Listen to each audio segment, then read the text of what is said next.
حاسس انك مش امام، مش هشام، مش عصام، ظابط ومش لاقيلها اللي يمسك اللجام. مش كل حد يجي يقولك تسمع الكلام. فكر وحكم رايك، اوزن الامور يا مان. كتب حوالينا الفوضى وجدد في الامور امور. فكره جت في دماغنا قلنا مش معقول، لازم نعمل حاجه يبقى شكلها كول. دخلنا وسط الثوره وعملنا لوكيشن، قلنا لازم يبقى فور سيفيلايزيشن. جينا نقول كلام تمام مش اي حاجه والسلام. ستاند اب ستاند اب، كلام معقول معقول، موزون موزون، مليان وفي التمام. ستاند اب ستاند اب، اعي في دماغك كل حاجه قبل ما تقول، وسيبك من اللي اتقال لو مش معقول. لو وقفنا جنب بعض، لو عرفنا نحب بعض. ستاند اب ستاند اب، لو وقفنا جنب بعض، لو عرفنا نحب بعض. ستاند اب ستاند اب ستاند اب.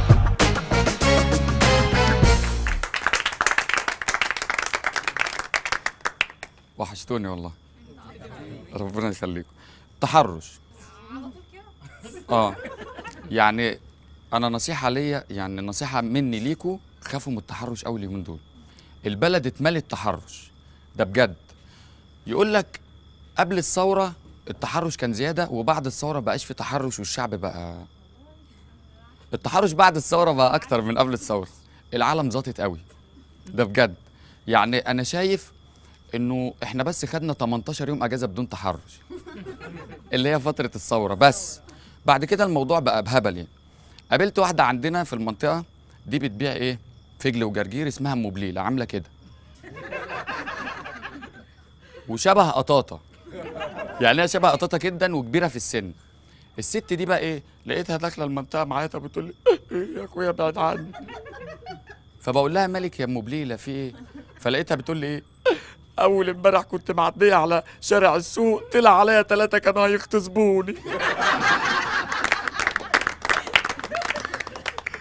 رحت امبارح طلع عليا 2 برضه كانوا هيغتصبوني.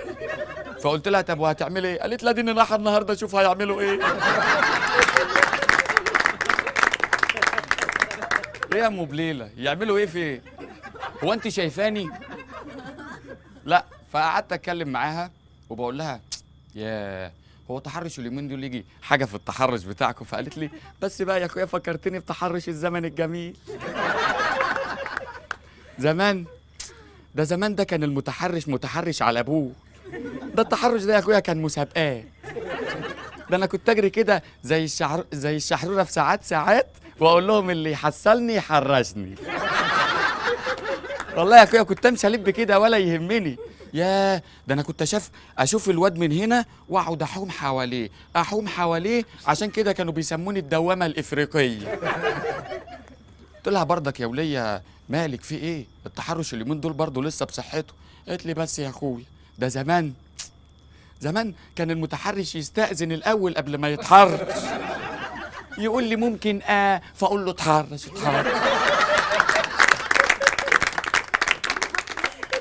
قلت لها يا وليه ايه، انتوا هنقعدوا نتفخر بالتحرش بتاعكم بتاع زمان؟ البنات اليومين دول برضه يستحقوا التحرش.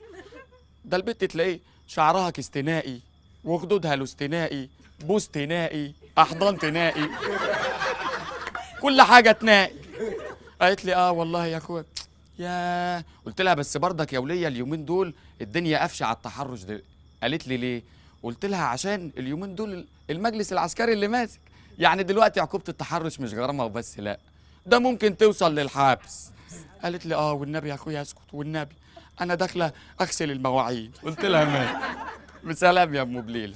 المهم بقى ايه، اي تحرش يتعمل بحماس لازم كلنا نبقى معاه بحماس، لان البت معسله يا بطاطا.